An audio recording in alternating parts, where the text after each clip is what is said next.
Talastan. Rısalиев Nurjigit daярдан.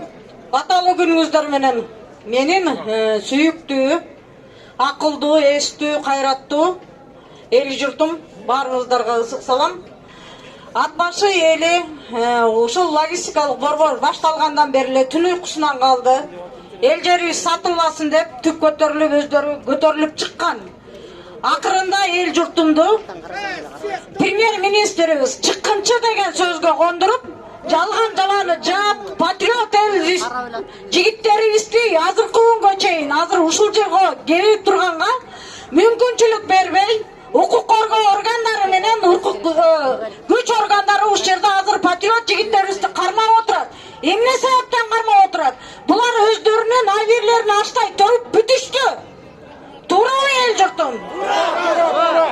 Эл жерибизди эч качан бербейбиз. Биз баталуу коркпуз.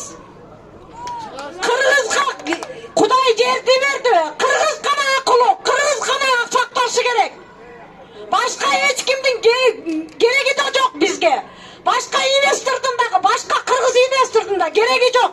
Элин саткан, жерин саткандардын бизге кереги жок таптакыр. Кыргыз гана сакташ керек жерде.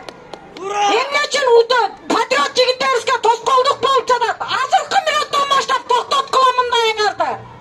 Айбириңерди өзүңөр төгүп бүттүңөр бийликтегилер. Elge tiymesin.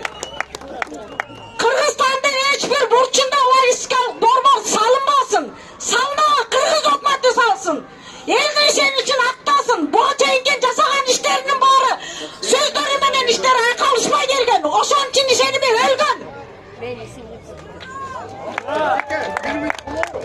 Кыргыз элим ынтымактуу болгула, биримдиктүү болгула, ишеничтүү болгула.